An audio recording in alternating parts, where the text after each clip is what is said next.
ایک شخص کو لوگ ٹڈا کہا کرتے تھے۔ اپنی بیوی کو لے کر اپنے مقامی گاؤں سے نکل کر دوسرے گاؤں میں سیٹل ہو گیا۔ فیصلہ کیا کہ اس نئے گاؤں میں نئی شناخت پیدا کروں گا۔ اب لوگ مجھے ٹڈا نہیں پیر صاحب کہیں گے۔ بیگم نے پوچھا وہ کیسے؟ جواب دیا، اس گاؤں کے چودھری کی بہن کے پاس ایک قیمتی ہار ہے، بس تم وہ ہار کسی طرح چرا کر لے آؤ، پھر دیکھتی جاؤ۔ بیگم نے حکم کی تعمیل کرتے ہوئے ہار کمال مہارت سے چرایا اور لا کر ٹڈے کو دے دیا۔ دوسری جانب گاؤں میں ہنگامہ برپا ہو گیا۔ ہار کی چوری کی خبر جنگل میں درختوں کی طرح پھیل گئی۔ ٹڈے نے اپنی بیوی کو کہا، جاؤ جا کر چودھری کی بہن کو بتاؤ کہ میرا خاوند بہت بڑا بزرگ ہے، لوگوں کی گمشدہ چیزیں برآمد کرتا ہے۔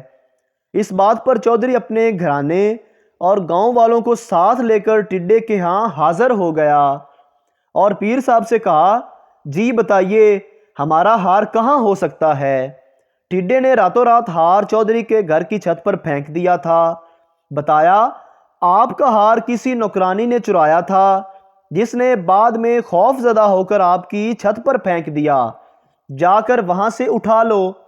ہار ملنے کے بعد اس ابتدائی کرامت پر سارا گاؤں پیر صاحب کا مرید ہو گیا، مگر چودھری جو اندھوں میں کانا راجا تھا اسے پیر صاحب کھٹکنے لگا۔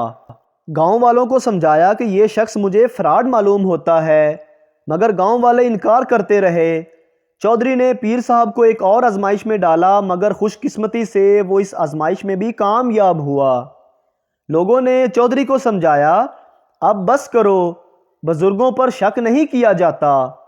چودھری پریشان ہو گیا اور عہد کر لیا کہ جو بھی ہو میں اس پیر کا بھانڈا پھوڑ کر ہی چھوڑوں گا۔